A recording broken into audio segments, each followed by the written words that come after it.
God tested Abraham and said to him, "Abraham, take your son, your only son, the one you love, and sacrifice him on the mountain that I will show you."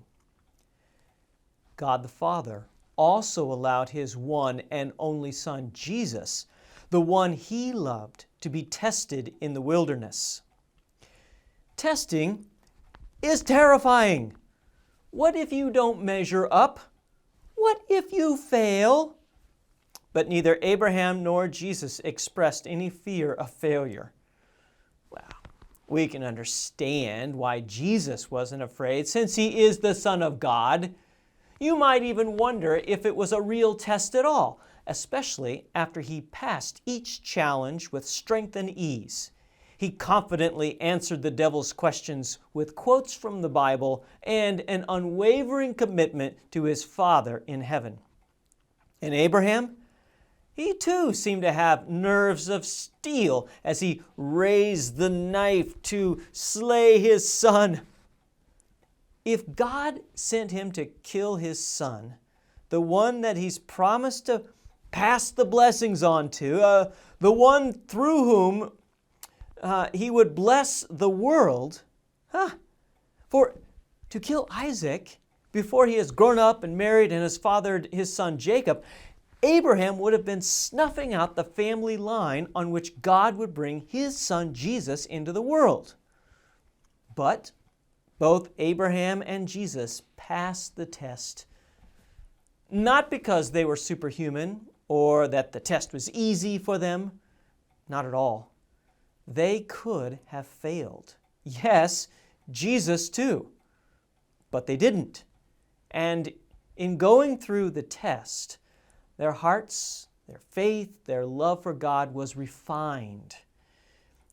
You don't know what's inside you until it's tested. Words and deeds only match up under the pressure of testing, and then you know. Well, good for them, we think, but I don't want to be tested. Well, first, understand that testing is not a one-and-done event. Jesus constantly faced temptation of all kinds. He recognized the tempting voice of the devil even in his closest friends. Remember when Peter scolded him for announcing that he would soon die in Jerusalem? It was tempting, attractive, desirable not to suffer and die and just to go along with Peter's rebuke. But Jesus forcefully and immediately turned away from that path that did not include the cross. "Get behind me, Satan," he said to Peter and to the temptation. The book of Hebrews reminds us in chapter 4, verse 15, "For we do not have a high priest," speaking of Jesus, "who is unable to sympathize with our weaknesses, but one who in every respect has been tempted as we are, yet without sin." You cannot avoid being tested or the testing of your soul because everything about this broken world calls us to the easy path that has no cross, on which we die to ourselves every day. Yeah, every day we encounter moments that test what is inside us. Does our heart belong to God? Are we His? And will we forfeit all things rather than to deny Him and deny the path of love for Him and for our neighbor? When you think of it that way, then we are miserable failures because we know that we are not up to the test, and it reveals just how much we lack in love, faith, goodness, and simple obedience to God. Yes, we fail test after test.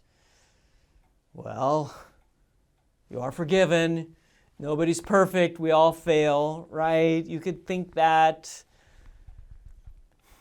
You are forgiven, but Abraham was called to more than forgiven failures.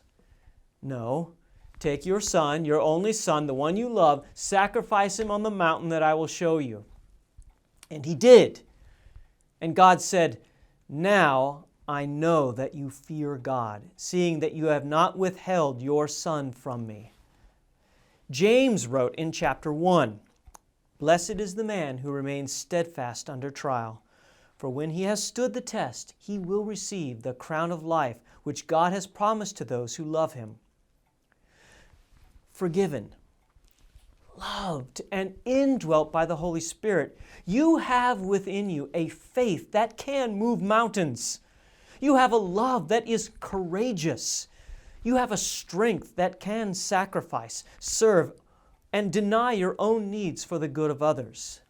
And the testing of your soul refines these gifts of God. Yes, of course we fail. Yes, we have no strength on our own to boast about any of our accomplishments of faith. It's all Jesus. And pass or fail, you are loved. You are His apart from your performance. But it is this grace, His love, His constant presence by the Holy Spirit that you have a resource to remain steadfast under trial. Now, Pastor Aaron will be speaking further on each of these readings this weekend with a special focus on the Old Testament reading of the sacrifice of Isaac. And the weather forecast looks much warmer on Sunday, so I hope to see you all in worship. And just a little reminder that we have a new worship service at the Tyler campus on Sunday mornings from 10 a.m. to 10:35, which includes Holy Communion every week. This special service will require two things. Number one, that you sign up, and number two, that you wear a mask while in the building. The sign-up link can be found in the video description or with this email.